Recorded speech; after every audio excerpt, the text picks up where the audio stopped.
राहिमीन मुझे कहने लगी, नूरी देख, तू आज मेरी मेहंदी वाले दिन मुझे ये कहानियाँ किस्से मत सुना, तू आज सिर्फ एंजॉय कर। मैंने कहा, राहिमीन तू नहीं जानती, मेरे किस्से कहानियाँ नहीं सुना रही हूँ, बल्कि मैंने अपनी आंखों से देखा था। और राहिमीन मैं तुम्हें एक हैरत की बात बताऊँ, वो लड़का ना जाने क्यों मुझे देखकर मुस्कुरा रहा था। उसका चेहरा अभी भी मेरी निगाहों में आंखों के सामने आ रहा है। राहिमीन न जाने कैसी कशिश थी उसके अंदर, उसकी मुस्कुराहट न जाने क्यों पुरस्कार लग रही थी। मैं तो बहुत डर गई थी, मुझे काफ़ी डर लग रहा है। और प्लीज़ तुम समझने की कोशिश करो, ये कोई बहाना नहीं है राहिमीन। तुम्हें तो पता है ना कि अब्बू के पास अक्सर ऐसे लोग आते जाते रहते हैं। ठीक है नूरी, मैं तेरी बात मानती हूँ। अब मुझे ये किस्से कहानियाँ और ये डराना बंद कर, और तू मुझे तैयार होने में कुछ मदद करेगी या इतनी लेट आने के बाद भी कुछ नहीं बताएगी? नूरी देख, खुद तो तू डर गई है, अब प्लीज़ मुझे न डरा। तुम्हें तो पता है ना मैं कितनी डरपोक हूँ।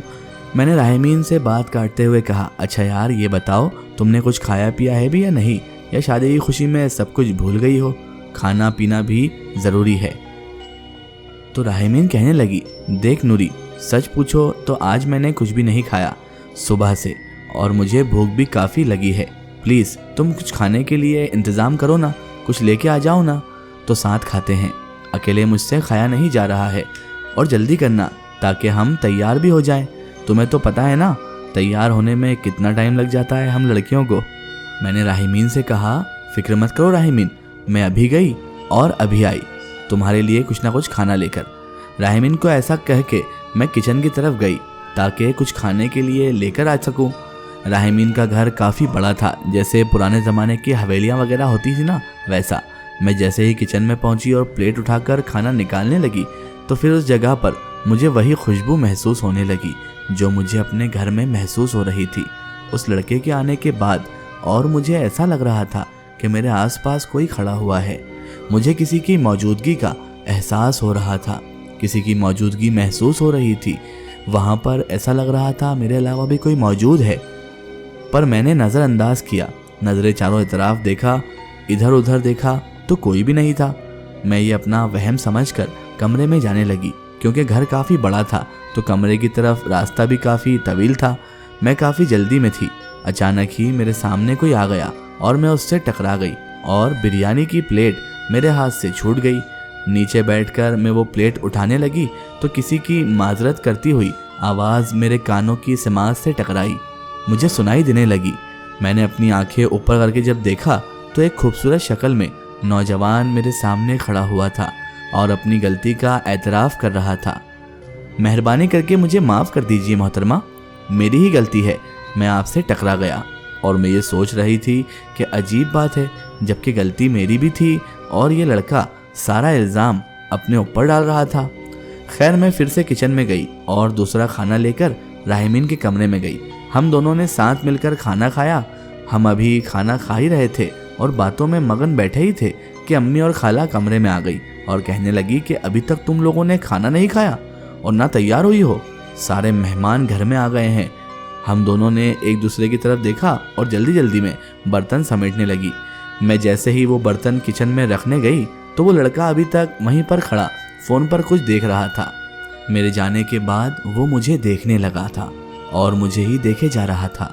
मैं वापस कमरे में आई और राहिमीन और मैं दोनों तैयार होने लगे। तैयार होते साथ ही मैं राहिमीन से उस लड़के के बारे में पूछने लगी। मेरे पूछने पर राहिमीन ने बताया कि वो उसके वालिद साहब के दोस्त, जो कि किसी गांव के सरदार हैं, उनके बेटे हैं। खैर शादी की रस्मात शुरू हो गई।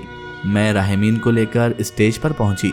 उसको स्टेज पर बैठाकर मैं खाला जान के पास गई ताकि मेहमान को देखने में उनकी मदद कर सकूं। तो खाला जान ने मेहमानों को खाना शुरू करने और उनका ख्याल रखने की ड्यूटी लगा दी मेरी, और मैं भी दिलो जान से ये ड्यूटी सरअंजाम दे रही थी।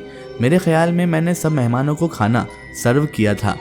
मैं अभी ये सोच ही रही थी कि वो लड़का फिर से मेरे पास आकर खड़ा हो गया और कहने लगा, वाह जी, मेरे अलावा सब मेहमानों को ख्याल रखा जा रहा है, सबको खाना भी खिलाया जा रहा है। मैं भी आपका मेहमान हूँ, मेरी भी कुछ खातिरदारी कर लीजिए, वरना मैं तो भूखा ही रह जाऊँगा। अब मैं ये समझ गई थी कि वो जानबूझकर ही मुझसे बात करना चाह रहा है। मैं खाना लेने जा रही थी कि उसने मेरा हाथ पकड़कर मुझे रोक लिया और कहने लगा, बहुत मेहरबानी आपकी, खाना मैं खा चुका हूँ, आपका बहुत बड़ा एहसान होगा मुझ पे अगर आप मुझसे थोड़ी देर बात कर लें और अपना थोड़ा सा कीमती वक्त मुझे दे दें।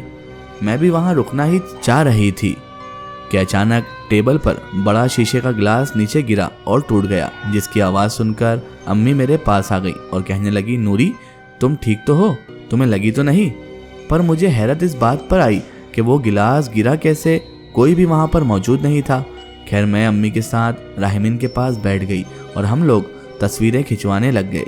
जैसे ही वो रस्में पूरी हुई तो अम्मी ने कहा, चलो नूरी अब घर चलते हैं, तुम्हारे अब्बू इंतज़ार कर रहे होंगे और तुम्हें तो पता है ना कि वो कितना गुस्सा करते हैं हमारे लेट होने पर, और अब भी मुझे यकीन है कि वो काफ़ी गुस्सा करेंगे। ये सुनकर राहिमीन अम्मी से कहने लगी, खाला जान आज तो नूरी को मेरे साथ रुक जाने दीजिए। राहिमीन की इतनी मन्नत करने पर अम्मी जान ने आखिर मुझे इजाज़त दे दी।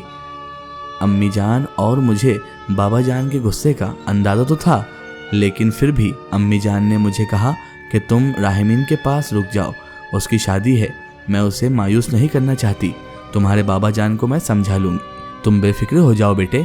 ये कहकर अम्मी घर चली गई। राहिमीन के ददियाल की पूरी फैमिली उनके घर पर मौजूद थी और उनके बाबा जान के दूर के जो दोस्त थे उनकी फैमिलीज भी उन्हीं के घर रह रही थी।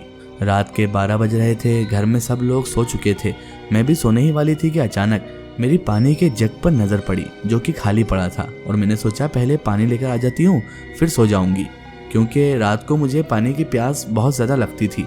रात को उठकर मैं पानी पिया करती थी, इसीलिए मुझे पानी की फ़िक्र भी थी। रात को अक्सर मैं पानी पीने के लिए उठ जाती हूँ। मैं पानी भरने किचन में गई तो वो लड़का वहाँ पर पहले से ही मौजूद था और वो भी पानी पीने आया था। मुझे देखकर जैसे वो खुश होने लगा और उसे देखकर दिल ही दिल में मैं भी खुश होने लगी थी। न जाने क्यों मुझे उसे देखकर खुशी हो रही थी, क्योंकि बात तो मैं भी उससे करना चाहती थी। रात के 12 बज रहे थे और हम दोनों किचन में अकेले थे। वहाँ पर हम दोनों ने एक दूसरे को अपना तारुफ करवाया। उसने मुझे बताया कि उसका नाम शहजाद है और वो किसी गांव के सरदार के बेटे हैं, और मैंने उनको बताया कि मेरा नाम नूरी है और मेरे बाबा जान मौलवी साहब हैं। मुझे उसके साथ बातें करना बहुत अच्छा लग रहा था। वो मेरी बहुत तारीफ़ें कर रहा था। उन्होंने मुझसे कहा कि मैं ब्लैक सूट में बहुत हसीन लग रही थी और पहली नज़र में ही वो मुझे अपना दिल बार बैठे थे। मेरे दिल का हाल भी कुछ ऐसा ही था, क्योंकि वो बहुत ज़्यादा बारौब शख्सियत रखते थे।